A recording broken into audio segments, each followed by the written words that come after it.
It was a few weeks back that we brought you the review of the updated Mini Cooper, and Siddharth was lucky enough to enjoy their company.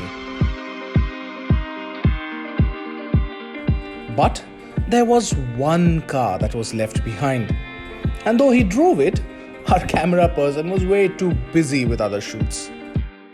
And so, the opportunity fell into my lap, and I was more than happy to put my foot down.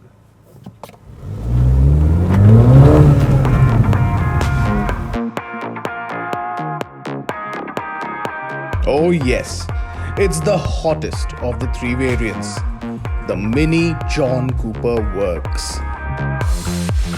Now this one gets a 2-litre 4-cylinder engine which produces 228 brake horsepower, and that is 39 more than what you get in the other two variants.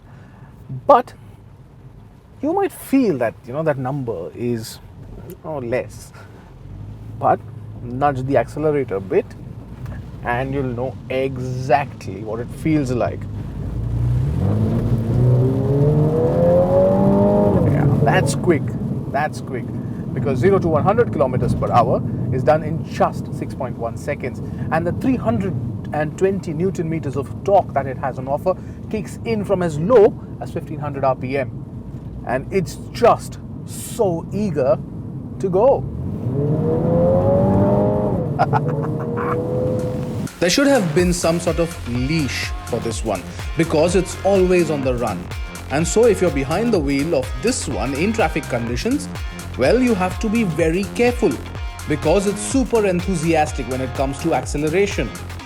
The 8-speed Steptronic gearbox too makes it exceptionally fun to drive because you have power every time you need it. And there's just no lag in that. It's like a child who is high on sugar every second of the day.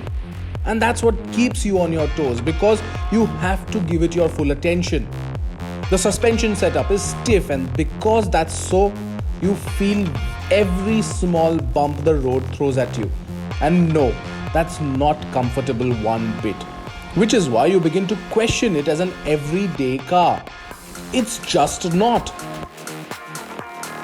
It will feel at home on a racetrack, but out here on the streets, it's not so.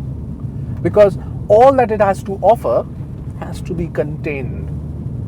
There is a hint of understeer that you also get in this one. But there's something that 45,50,000 rupees can't buy. And that's the smile on your face every single time you put your foot down. It's savage. And it's dressed for that part too. The JCW, of course, looks sportier. You get a full black mesh grille, slim vertical air intakes, replace the fog lamps, and at the rear, you get the signature Union Jack tail lights. The wheel arches are muscular and have been re-engineered for those wanting to upgrade to 18-inch wheels, though these 17 inches, which are standard, do the job well. Inside, not a lot has changed. You still get the lovely toggle switches and the jazzy look. But on the JCW version, you get an 8.8-inch touchscreen infotainment system and a 5-inch digital instrument cluster. And there's a lot of standard equipment on the car. You get LED headlamps, a rear view camera with parking sensors, ambient lighting, a Harman Kardon hi-fi audio system. While you can add stuff like a panoramic sunroof, front parking sensors, hands-free parking, and even wireless phone charging, which are offered as options. It's sexy and it knows it. You'll definitely look twice to just breathe it in. But is it practical? For India, I mean. Not really. The boot space is too small. It's way too exciting for everyday use. And at 45,50,000 rupees, expensive too. But a restrained version of it will just take the fun out of it and won't allow it to be what it is. quick, dramatic, and an absolute lunatic.